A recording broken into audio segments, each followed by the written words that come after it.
Assalamualaikum warahmatullahi wabarakatuh. Perkenalkan, nama saya Sisilia Chandra Trijaya dari kelas 11 IPS 1. Di sini, di video ini, saya akan menjelaskan atau mempresentasikan tentang jaringan saraf pada jaringan hewan. Sebelumnya, kalian tahu nggak apa jaringan saraf? Jaringan saraf itu adalah jaringan yang berfungsi untuk menghantarkan impuls atau rangsangan. Jaringan saraf menghantarkan impuls dari alat-alat indera ke pusat saraf, yaitu otak dan sumsum tulang belakang, serta menghantarkan impuls dari pusat saraf ke organ lainnya. Jaringan saraf tersusun dari dua macam sel, yaitu neuron atau sel saraf dan neuroglia sebagai sel penyokong. Yang pertama, saya akan menjelaskan tentang neuron atau sel saraf. Setiap neuron terdiri atas badan sel, dendrit, akson atau neurit, selubung mielin, sel Schwann, dan nodus Ranvier. Yang pertama, badan sel. Badan sel merupakan bagian utama dari neuron. Fungsi badan sel adalah menerima impuls dari dendrit. Di dalam badan sel terdapat sitoplasma, inti sel, anak inti, retikulum endoplasma, mitokondria, serta ribosom. Inti sel berfungsi mengatur kegiatan sel saraf serta berperan dalam pengaturan sifat yang dimiliki oleh keturunan sel tersebut. Yang kedua adalah dendrit.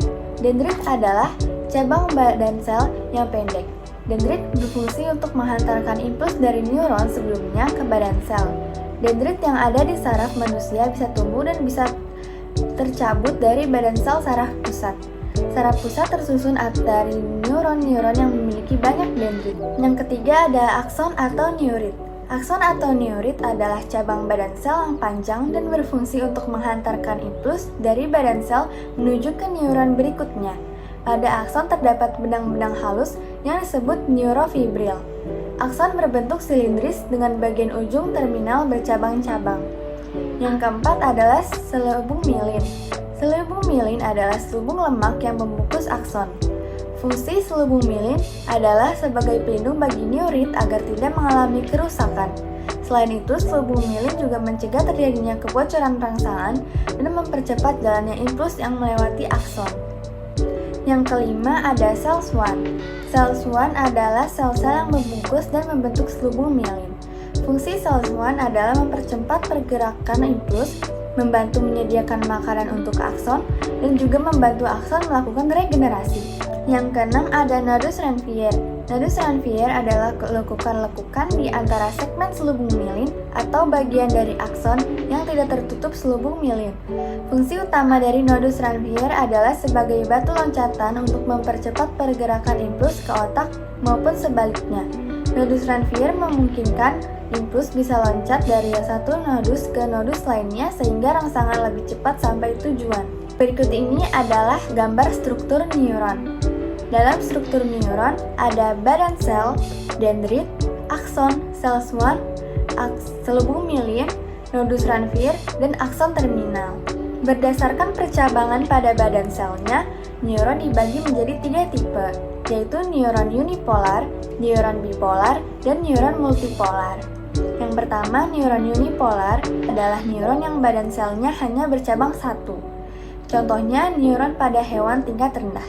Yang kedua, ada neuron bipolar adalah neuron yang badan selnya bercabang dua, yaitu dendrit dan akson. Kedua cabang muncul dari dua ujung badan sel.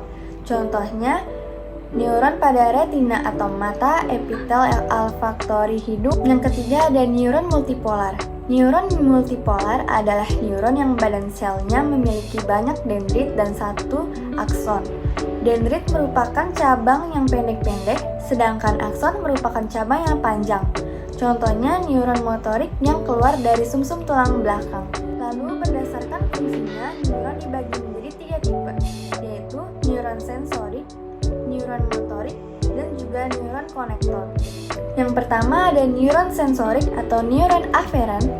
Neuron sensorik atau neuron aferen adalah neuron yang berfungsi menghantarkan impuls dari reseptor atau alat-alat indera ke pusat saraf.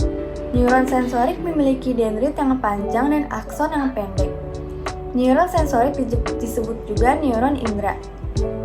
Yang kedua ada neuron motorik atau neuron eferen.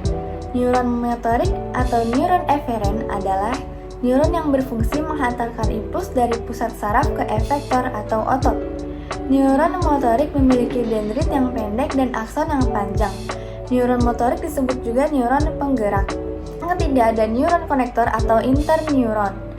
Neuron konektor adalah neuron yang berfungsi meneruskan impuls dari neuron sensorik ke neuron motorik. Neuron konektor banyak terdapat di sumsum tulang belakang dan otak. Neuron konektor merupakan neuron multipolar dengan dendrit yang pendek tetapi berjumlah banyak, serta akson yang panjang atau pendek. Ujung dendrit dari saraf yang satu berhubungan dengan ujung akson dari saraf lainnya membentuk sinapsis. Lalu selanjutnya ada neuroglia atau sel gila. Neuroglia merupakan sel-sel yang berfungsi sebagai pendukung kerja sel saraf. Neuroglia juga membantu sel saraf agar dapat menjalankan fungsinya dengan baik.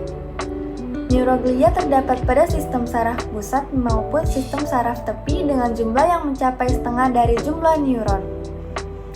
Neuroglia memiliki fungsi sebagai berikut. Yang pertama, menyediakan nutrisi bagi sel saraf neuron. Yang kedua, membentuk selubung mielin pada sel saraf. Yang ketiga, mempertahankan keseimbangan tubuh. Yang keempat, menyatukan jaringan pada susunan saraf pusat. Yang kelima, berpartisipasi dalam transmisi sinyal sistem saraf. Neuroglia dapat dikelompokkan menjadi dua kelompok. Yang pertama, neuroglia yang mendominasi sistem saraf pusat dan neuroglia yang mendominasi sistem saraf tepi. Nah, di sini neuroglia yang mendominasi sistem saraf pusat. Yang pertama ada mikroglia. Mikroglia adalah neuroglia yang merupakan bagian dari sistem imun bagi sistem saraf pusat. Mikroglia berupa sel kecil yang beraksi sebagai fagosit dan berfungsi membersihkan komponen yang dapat mengancam sistem saraf. Yang kedua ada oligodendrosit. Oligodendrosit adalah sel yang berfungsi sama dengan sel Schwann, yaitu berperan membentuk selubung mielin bagi sistem saraf pusat. Oligodendrosit tidak memiliki kemampuan untuk regenerasi sehingga kerusakan pada sistem saraf pusat seringkali menyebabkan kecacatan permanen.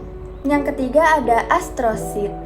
Astrosit adalah neuroglia yang mempunyai bentuk seperti bintang. Fungsi astrosit antara lain adalah sebagai berikut, yaitu yang pertama memperbaiki cedera otak, yang kedua berperan dalam aktivitas neurotransmitter, yang ketiga menghubungkan neuron satu dengan neuron yang lain. Yang keempat adalah sel ependim. Sel ependim adalah sel bersilia yang melapisi bagian dalam rongga yang berisi cairan cerebrospinal. Gerakan dari silia ini ikut berperan dalam mengalirkan cairan cerebrospinal di seluruh ventrikel otak. Sel ependim juga berfungsi melapisi dan melindungi medula spinalis serta ikut membentuk cairan cerebrospinal. Selanjutnya ada neuroglia yang mendominasi sistem saraf tepi terdiri dari sel Schwann. Sel Schwann merupakan jenis neuroglia yang mempunyai fungsi sebagai pembentuk selubung mielin sel saraf. Pada sistem saraf pusat, tugas dari sel Schwann ini dijalankan oleh oligodendrosit. Cukup sekian dari presentasi saya, mohon maaf bila ada kekurangan atau kesalahan. Terima kasih, wassalamualaikum warahmatullahi wabarakatuh.